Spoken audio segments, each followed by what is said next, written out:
Welcome to एडुजोस। एडुजोस में आप सभी लोगों का स्वागत है। दोस्तों आज 11 जनवरी है और 11 जनवरी के सभी इंपॉर्टेंट क्वेश्चंस इस वीडियो में डिस्कस करेंगे। इस वीडियो में हम लोग एक्स्ट्रा फैक्ट्स भी देखेंगे, जितने भी क्वेश्चन हैं उसके साथ साथ एक्स्ट्रा क्वेश्चंस भी हम लोग देखेंगे। करंट अफेयर्स रिवीजन देखेंगे, जो पिछले कुछ दिनों में हमने पढ़े हैं उसी को लेकर कई सारे क्वेश्चन हैं जो आपको रिवाइज भी कराए जाएंगे। स्टैटिक जीके के जो इंपॉर्टेंट क्वेश्चन उस स्टेट से, उस जगह से या उस व्यक्ति से रिलेटेड होगा उसको भी यहाँ पर बताया जाएगा। और पीडीएफ फाइल जो है आपको इसके डिस्क्रिप्शन में लिंक दे दिया जाता है, वहाँ से आप इसको डाउनलोड कर सकते हैं। तो रोज़ाना इस तरह की डेली करंट अफेयर्स की जो वीडियो है इसको देखने की आदत डाल लीजिए। हर दिन हमारे चैनल पर एक नई वीडियो आपको करंट अफेयर्स की मिलेगी जो डेली करंट अफेयर्स के नाम से है। 11 जनवरी की करंट अफेयर्स को हम लोग शुरू करते हैं। यहाँ पर आपसे कहूँगा कि आप लोगों ने अगर अब तक हमारे चैनल को सब्सक्राइब नहीं किया है तो चैनल को सब्सक्राइब ज़रूर करें, साथ में बेल आइकन को प्रेस करके इसको एक्टिवेट कर लें। इस वीडियो पर हमने 5000 लाइक का टारगेट रखा हुआ है। उम्मीद करते हैं आपको अगर वीडियो पसंद आएगी तो इस वीडियो को 5000 लाइक बहुत जल्द पूरा कर देंगे। तो चलिए वीडियो को शुरू करते हैं। इससे पहले आपसे कल हमने एक सवाल पूछा था, कल के अभ्यास प्रश्न का उत्तर देख लेते हैं। सबसे पहले कल प्रश्न पूछा था, राजेंद्र कृषि विश्वविद्यालय कहाँ पर स्थित है। बहुत ही अच्छा सवाल है, स्टैटिक जीके का क्वेश्चन। इस क्वेश्चन का राइट आंसर हो जाएगा ऑप्शन बी, बिहार में स्थित है। बिहार में समस्तीपुर एक जिला है जहाँ पर ये स्थित है, राजेंद्र कृषि विश्वविद्यालय। ठीक है, तो चलिए आज 11 जनवरी के करंट अफेयर्स के क्वेश्चन देखते हैं। पहला प्रश्न है, my year with Rajiv, triumph and tragedy, ये पुस्तक के लेखक कौन है। तो इस पुस्तक के लेखक का नाम है वजाहत हबीबुल्लाह। ऑप्शन डी जो है इस क्वेश्चन का राइट आंसर हो जाएगा। हाल ही में वजाहत हबीबुल्लाह ने my years with Rajiv Gandhi, triumph and tragedy नामक पुस्तक लिखी है। उन्होंने इस किताब में बाबरी मस्जिद मुद्दे, बोफोर्स, लिट्टे विद्रोह और शाह बानो मामलों का उल्लेख किया है। आपसे मल्टीपल चॉइस क्वेश्चन में इस तरह से भी पूछा जा सकता है कि my years with Rajiv Gandhi, triumph and tragedy पुस्तक में निम्न में से किसकी चर्चा की गई है। और उसके बाद आपके सामने ऑप्शन दिया जाएगा, बाबरी मस्जिद, बोफोर्स, लिट्टे विद्रोह और एक ऑप्शन दे देगा जो इनमें से सभी। तो आपको फिर वो आंसर करना होगा इनमें से सभी, ऑल ऑफ द एबव। तो ये थोड़ा यूपीएससी टाइप लेवल में इस तरह के क्वेश्चन जो है वो दिया जा सकता है। राजीव गांधी से संबंधित कुछ इंपॉर्टेंट फैक्ट आप याद रखिए। भारत के सबसे युवा प्रधानमंत्री बने थे और वो भारत के छठे प्रधानमंत्री थे, 6th नंबर के प्रधानमंत्री थे। इनके जन्म दिवस को सद्भावना दिवस के रूप में हर साल 20 अगस्त को मनाया जाता है। ठीक है, राजीव गांधी अंतर्राष्ट्रीय हवाई अड्डा भी है और ये हवाई अड्डा हैदराबाद में है। हाल ही में लॉन्च की गई पुस्तक हम लोग यहाँ पर रिवाइज कर लेते हैं, जो रिसेंटली लॉन्च हुई है जो पुस्तकें करंट अफेयर रिवीजन में हम लोग इसको देखेंगे। आर गिरिधरन के द्वारा लिखी गई एक पुस्तक है, राइट अंडर योर नोज। किसने लिखी, राइट अंडर योर नोज जो है ये आर गिरिधरन ने लिखी है। इसके बाद एक पुस्तक है, India's 71 year test, the journey to triumph in Australia. ये पुस्तक जो है वो किसने लिखी, ये लिखी आर कौशिक ने। ठीक है, आर कौशिक ने लिखी। इसके बाद है वाहना मास्टर क्लासेस, ये पुस्तक किसने लिखी, ये पुस्तक लिखी है अल्फ्रेडो कोवेल्ली ने। ये सभी पुस्तक हमने करंट अफेयर्स में बीते कुछ दिनों में आपको बताई हुई हैं।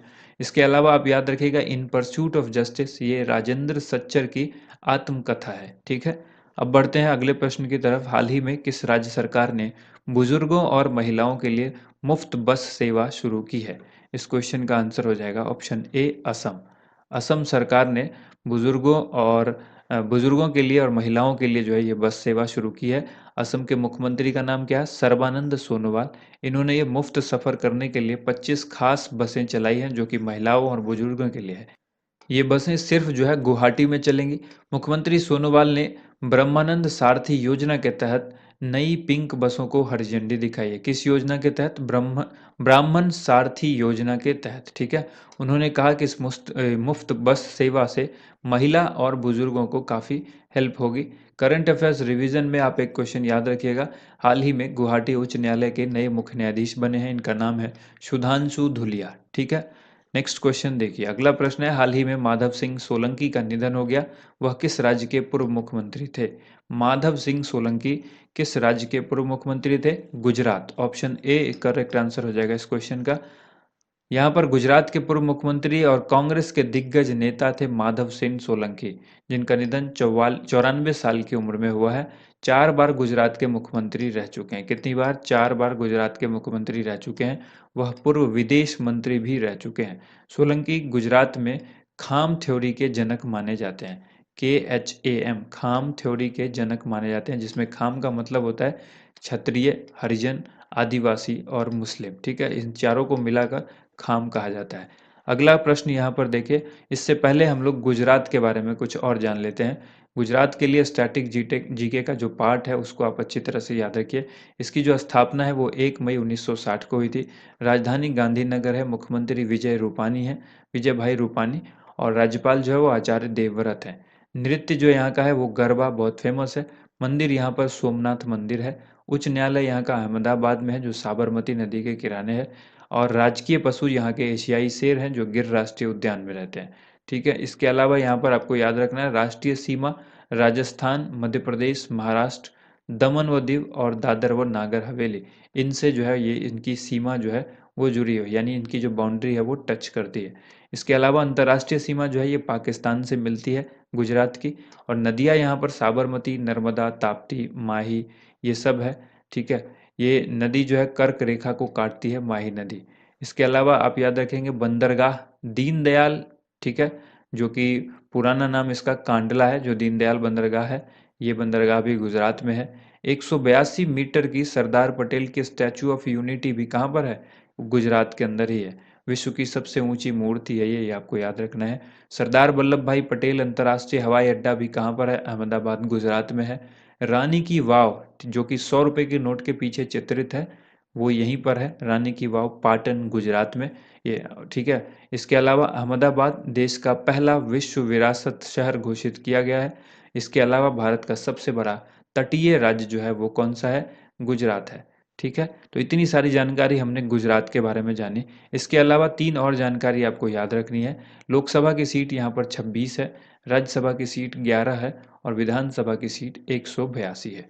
इसके बाद जो क्वेश्चन है वो देखिए, हाल ही में यूएन का जलवायु शिखर सम्मेलन COP26 का अध्यक्ष किसे नियुक्त किया गया है? COP26 का अध्यक्ष जो है वो किसको नियुक्त किया गया है? तो आंसर हो जाएगा आलोक शर्मा, ऑप्शन बी इस क्वेश्चन का राइट आंसर होगा। यहाँ पर आपको जानना है कि हाल ही में भारतीय मूल के ब्रिटिश आलोक शर्मा जलवायु सम्मेलन के अध्यक्ष का प्रभार संभाला इन्होंने। यूएन का जलवायु शिखर सम्मेलन COP26 इस साल नवंबर को स्कॉटलैंड के ग्लासगो शहर में होगा। इंपॉर्टेंट फैक्ट इसका ये है कि कॉप का जो फुल फॉर्म होता है वो होता है कॉन्फ्रेंस ऑफ द पार्टीज। ठीक है, करंट अफेयर्स रिवीजन में आपको याद रखना है कि कॉप के 25वें सत्र का आयोजन 2019 में स्पेन की राजधानी मैड्रिड में किया गया था। नेक्स्ट क्वेश्चन देखिए, किस राज्य या केंद्र शासित प्रदेश की कैबिनेट ने कोंकणी अकादमी की स्थापना को मंजूरी दी है? तो फोटो देखकर आपने कह दिया होगा, आंसर हो जाएगा ऑप्शन ए दिल्ली। ठीक है, तो right answer option A Delhi हो जाएगा। यहाँ पर आपको जानना है, दिल्ली के मुख्यमंत्री अरविंद केजरीवाल ने ट्वीट करके यह जानकारी दी है कि कोंकणी भाषा का प्रसार करने के लिए राजधानी दिल्ली में कोंकणी अकेडमी बनाई जाएगी। दिल्ली कैबिनेट ने इसके लिए स्वीकृति भी दे दी है, यानी अप्रूवल मिल गया है। इंपॉर्टेंट फैक्ट इस क्वेश्चन के लिए यह है कि भारतीय संविधान की 8वीं अनुसूची भारत की भाषाओं से संबंधित है और इस अनुसूची में 22 भारतीय भाषाओं का उल्लेख किया गया है, जिसमें कोंकणी को 1992 में जोड़ा गया था। ठीक है, और यहाँ पर आपको याद रखना है कि कोंकणी गोवा का राजकीय भाषा है। कोंकणी गोवा की राजकीय भाषा है। हाल ही में दिल्ली में तमिल अकादमी की भी स्थापना की गई थी।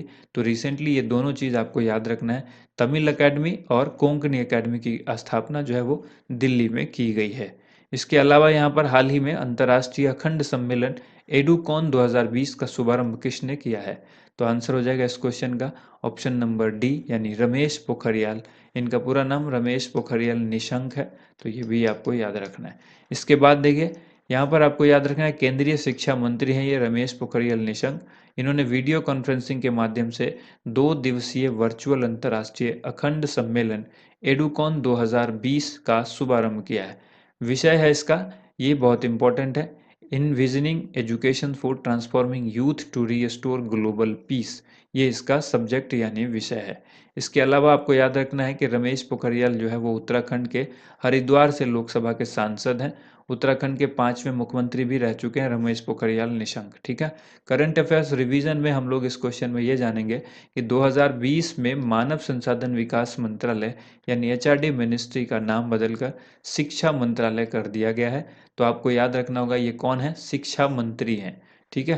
पहले इसके मंत्रालय के जो मंत्री होते थे वो मानव संसाधन विकास मंत्री कहलाते थे, यानी एचआरडी मिनिस्टर कहलाते थे, लेकिन अब ये शिक्षा मंत्री कहलाते हैं। इसके बाद यहाँ पर आपको याद अगला प्रश्न पूछा गया है, हाल ही में दुनिया के सबसे कीमती फुटबॉलर कौन बने हैं? दुनिया के सबसे कीमती फुटबॉलर बने हैं Marcus Rashford. Option number B इस क्वेश्चन का राइट आंसर होगा।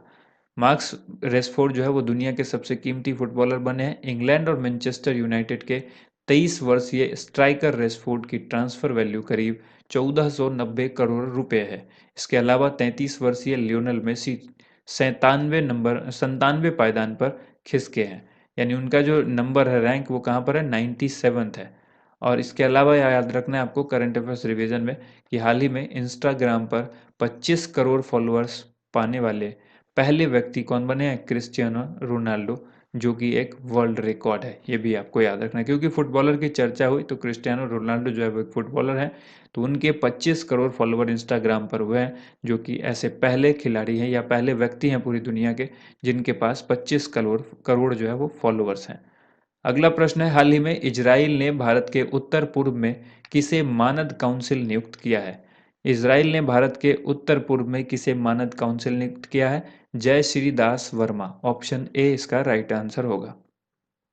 यहाँ पर आपको याद रखना है कि जय श्री दास वर्मा को भारत के उत्तर पूर्व क्षेत्र में मानद वाणिज्य दूत नियुक्त किया गया है। इसका उद्देश्य है कि भारत के उत्तर पूर्व में इजराइल की मौजूदगी और साझेदारी बढ़ाना। इनका कार्यकाल जो है वो असम में होगा। दास वर्मा जो है का कार्यक्षेत्र जो है असम, अरुणाचल प्रदेश, नागालैंड और मणिपुर, मिजोरम, मेघालय और त्रिपुरा और सिक्किम है। इन सभी राज्यों में जो इसका क्षेत्र होगा। इम्पोर्टेंट फैक्ट यह है कि भारत में इजराइल के राजदूत रोन मल्का हैं। केंद्रीय पूर्वोत्तर क्षेत्र विकास राज्य मंत्री स्वतंत्र प्रभार जिनको मिला हुआ है कौन है, जितेंद्र सिंह है। केंद्रीय पूर्वोत्तर क्षेत्र विकास राज्य मंत्री जितेंद्र सिंह।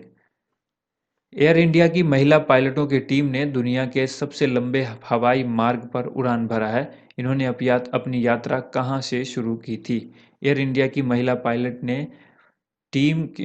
पायलट की जो टीम है उसने दुनिया के सबसे लंबे हवाई मार्ग पर उड़ान भरा। तो उनकी अपनी यात्रा जो है वो कहाँ से इन्होंने शुरू की थी? तो आंसर हो जाएगा सैन फ्रांसिस्को से। तो ऑप्शन डी यहाँ पर राइट आंसर होगा। एयर इंडिया की महिला पायलट की जो टीम है महिला पायलटों की उत्तरी ध्रुव यानी नॉर्थ पोल के ऊपर से दुनिया के सबसे लंबे हवाई मार्ग पर उड़ान भरकर इतिहास रच दिया है। ये महिलाएं अमेरिका के सैन फ्रांसिस्को से 16,000 किलोमीटर की दूरी तय करते हुए 9 जनवरी को बेंगलोर पहुंची थी। इसके अलावा आपको याद रखना है इस टीम को पायलट कैप्टन जोया अग्रवाल ने लीड किया है। किसने किया है? कैप्टन जोया अग्रवाल। जोया 2013 में बोइंग 777 विमान उड़ाने वाली सबसे युवा महिला पायलट बनी थी। इम्पोर्टेंट फैक्ट यह है कि उत्तरी ध्रुव पर खोज अमेरिका के रॉबर्ट पियरी ने की थी। उत्तरी ध्रुव की खोज किसने की थी? अमेरिका के रॉबर्ट पियरी ने किया था। हाल ही में चित्रा घोष का निधन हो गया है, वह इनमें से किस प्रसिद्ध व्यक्ति से संबंधित हैं? चित्रा घोष जिनका निधन हुआ वह किस प्रसिद्ध व्यक्ति से संबंधित हैं? तो आंसर हो जाएगा option number C, Subhash Chandra Bose से संबंधित है। हाल ही में नेताजी सुभाष चंद्र बोस की भतीजी और जानी मानी शिक्षाविद चित्रा घोष का दिल का दौरा पड़ने से निधन हो गया। वह 90 वर्ष की थी। उनके निधन पर प्रधानमंत्री नरेंद्र मोदी ने भी ट्वीट करके शोक जताया था, क्योंकि ये जानी मानी हस्ती की पोती थी, ये भतीजी थी। तो इस वजह से इसके लिए तो पूरा देश ही रहेगा इस तरह की चीज़ों के लिए।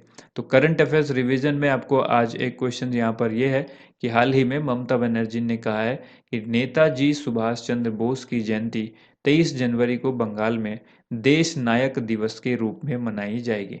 किस राज्य में? ये आपको पश्चिम बंगाल में जो है नेताजी सुभाष चंद्र बोस की जयंती जो 23 जनवरी है उसको बंगाल में देश नायक दिवस के रूप में मनाया जाएगा। और निधन किनका हुआ है? सुभाष चंद्र बोस की भतीजी इन और जानी मानी शिक्षाविद हैं चित्रा घोष। चित्रा घोष का निधन हुआ जिनकी उम्र 90 वर्ष थी। आज का अभ्यास प्रश्न है, हुमायूं का मकबरा कहाँ पर स्थित है? चार ऑप्शंस आपको दिए हैं, इस क्वेश्चन का आंसर आपको कमेंट बॉक्स में लिखना है। हुमायूं का मकबरा कहाँ पर स्थित है? तो ये थी आज की वीडियो पसंद आई तो इसको लाइक कीजिए, शेयर कीजिए। Thank you so much. आप सभी लोगों का वीडियो देखने के लिए बहुत बहुत धन्यवाद।